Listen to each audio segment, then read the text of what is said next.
My name is Sophia, and for most of my 29 years, I believed I had the kind of family people admired. I grew up in a charming house in Asheville, North Carolina, with my older brother Ethan and our parents. After our parents passed away in a car accident when I was 22, Ethan and I promised each other we would always stick together. Ethan was 34, charismatic, and worked in real estate. He was the outgoing one, always the life of the party. I was quieter, more artistic, working as a graphic designer from home. Despite our different personalities, we were close, or at least I thought we were. Our parents left us a beautiful family home, some savings, and a collection of valuable antiques and jewelry that had been passed down for generations. Mom always said, "These pieces tell our family's story. One day you'll pass them on to your children." Ethan and I agreed to keep the house and split everything fairly when the time came. I trusted him completely. He was my big brother, the one who taught me how to ride a bike, the one who stood up for me in school, the one who helped me plan Mom and Dad's funeral. We had Sunday dinners together. We took trips to the mountains. He even helped me set up my design business. I felt safe. I felt protected. I felt like no matter what happened in life, I would always have my brother. I had no idea that the person I trusted most was about to betray me in the most heartbreaking way possible. After our parents passed, Ethan started acting differently, but I kept making excuses for him. He began pressuring me to sell the family home. "It's too big for just us, Sophia. We could split the money and move on with our lives." I told him I wasn't ready, that house held too many memories. He dropped the subject, but I noticed he became more distant. Then came the financial inconsistencies. Small items started disappearing from the house. First, it was Mom's favorite necklace, then some of Dad's vintage watches. When I asked Ethan about it, he shrugged and said, "Maybe we have mice or something. I'll look into it." His answer felt off, but I was still grieving and didn't push harder. The biggest red flag came when I found out he had been taking money from our joint account, the one we set up for house maintenance. When I confronted him, he got defensive and said, "I had some debts, Sophia. I'll pay it back. Stop acting like I'm the bad guy here." I wanted to believe him. He was my brother, the only family I had left. So I ignored the growing knot in my stomach and convinced myself that he was just struggling too. But deep down, I was starting to wonder if I really knew my brother at all. What I didn't know was that he had already made plans that would destroy what was left of our family. The betrayal hit me like a lightning bolt on a quiet Tuesday afternoon. I was working from home when my phone rang. The caller ID showed an unknown number. When I answered, a polite older man introduced himself as Mr. Harlan, ma'am. I bought some antique jewelry and documents online from someone named Ethan. He said it was from his family estate, but when I examined the items, I found something unusual. There's a note inside one of the boxes that mentions your name. I think there might be a mistake. He doesn't seem to know what this collection is really worth, or what it means to your family. My blood ran cold. I asked him to describe the items. As he listed them, Mom's wedding ring, Grandma's gold locket with our family photos, and several important legal documents, I felt the room spinning. I hung up the phone, grabbed my keys, and drove straight to Ethan's apartment. When he opened the door, I didn't even wait. "What did you do?" I demanded. He tried to play dumb at first, but when I mentioned Mr. Harlan's call, his face went pale. Finally, he admitted it. "I sold some of the stuff online, Sophia. I needed the money. I have debts. Gambling debts. I didn't think you'd notice."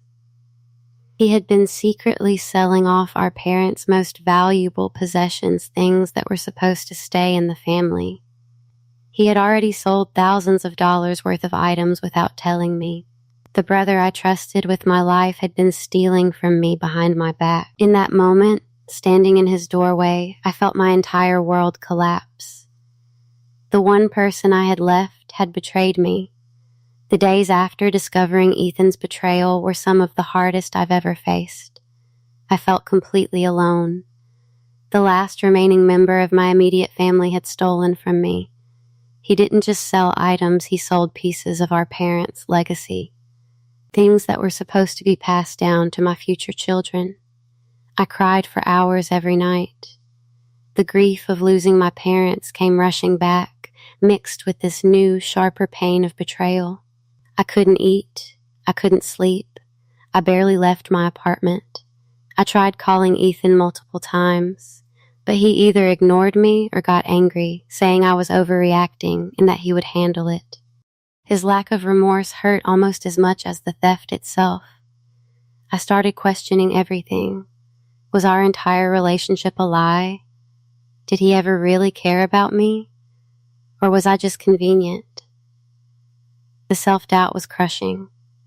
I felt stupid for trusting him. I felt ashamed for not seeing the signs earlier. The isolation was suffocating. I had no parents, no siblings I could trust, and I was too embarrassed to tell most of my friends the full story. I had lost my brother, my parents' legacy, my sense of security, and nearly my will to keep going. But even in that deep darkness, a quiet resolve began to form. I couldn't let him get away with this. I was sitting on my living room floor, surrounded by old photo albums, when Mr. Harlan called me back. He had been researching the items he bought and discovered something extraordinary. Sophia, some of these documents are extremely rare. There are original letters and property deeds from the 1800s connected to your family, but more importantly, I found a hidden compartment in one of the jewelry boxes. There was a letter from your mother. My hands shook as I listened. The letter was written by my mother 2 years before she and Dad passed. In it, she expressed deep concerns about Ethan's gambling problem and asked that, if anything happened to them, the most valuable family heirlooms should be protected and given directly to me. She had suspected Ethan might try to sell things. Mr. Harlan kindly offered to return the items at no cost. He even helped me contact a specialist to trace other pieces Ethan had sold online. But the biggest twist came when I hired a private investigator. The investigator discovered that Ethan had been planning this for over a year. He had created fake accounts, sold items gradually, and was preparing to move out of state. He wasn't just desperate, he was systematic in his betrayal.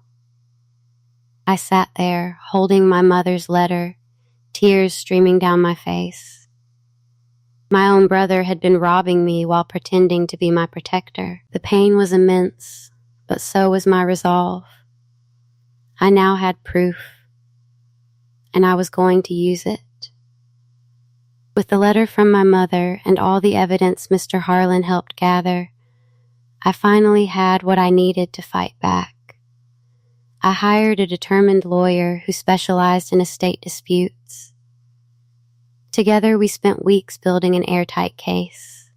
We tracked down as many sold items as possible, documented every transaction Ethan made, and gathered witness statements from people who had bought items from him.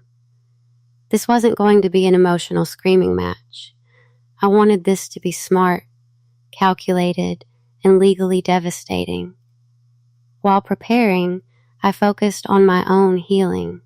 I started seeing a therapist, reconnected with old friends, and even began creating art again, something I had stopped doing after my parents died. Every brushstroke became an act of reclaiming my power. I also reached out to a few family friends who had known my parents well. Their support meant everything. My plan was clear: sue Ethan for the full value of everything he sold, plus damages. I wanted him to feel the weight of his actions. I wanted him to understand that he couldn't just steal from me and walk away. Every night I would read my mother's letter and whisper, "I've got this, Mom." Ethan thought he could betray me and get away with it. He was about to learn just how wrong he was. The day of the civil hearing finally arrived. Ethan walked into the courtroom looking cocky, dressed in a nice suit, probably thinking his charm would get him through this like it always had. When he saw me sitting with my lawyer and a stack of evidence, his expression faltered. His lawyer tried to downplay everything, calling it a family misunderstanding and saying Ethan had every right to sell items as a co-owner. Then, my lawyer presented the evidence. One by one, the documents were shown. The letter from my mother. The sales records. The messages where Ethan bragged to friends about flipping family junk for quick cash. Mr. Harlan even testified about the value of the items and how Ethan had misrepresented them. The judge's face grew more serious with every piece of evidence. When it was my turn to speak, I looked directly at Ethan and said, "You didn't just steal things, Ethan. You stole pieces of Mom and Dad. You betrayed the only family you had left. And for what? Gambling money?" For the first time in months, Ethan couldn't look me in the eye. The judge ruled strongly in my favor. He ordered Ethan to pay back the full value of everything he sold, plus damages and my legal fees. He also placed a lien on Ethan's assets until the debt was paid. As we left the courtroom, Ethan finally approached me, his voice shaking. "Sophia, I'm sorry." I was desperate. I looked at him calmly and said, "You weren't desperate. You were greedy. And now you're paying for it." The months after the court ruling brought a sense of closure I desperately needed. Ethan was forced to pay back everything he owed. He sold his car and took out loans to cover the debt. Our relationship is essentially over. We only communicate through lawyers when necessary. He moved to another state, and I've chosen not to follow his life anymore. I recovered many of the precious items with Mr. Harlan's help, the ones that were lost forever. I've slowly been replacing with new meaningful pieces things that represent the future I'm building, not just the past I lost.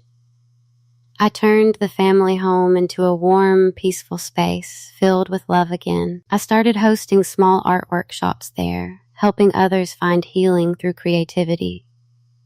It feels like I've taken back the legacy my parents wanted to leave. I'm dating again, slowly and intentionally. This time I choose honesty and respect above everything else. Most importantly, I've found peace within myself. I no longer carry the weight of betrayal every day. I've learned to trust my instincts and value my own voice. The greatest lesson I learned from this painful chapter is this: family isn't always blood. Sometimes it's the people who choose to protect your heart instead of breaking it. My brother betrayed me in the worst way possible. He stole from me when I was grieving. But in the end, his greed led me to discover my own strength. Never let anyone make you feel small or unworthy of what's yours. Your voice matters. Your truth matters. And sometimes the best revenge isn't revenge at all. It's choosing to rise, rebuild, and live a beautiful life despite the people who tried to break you. I lost my brother, but I found myself, and that has made all the difference.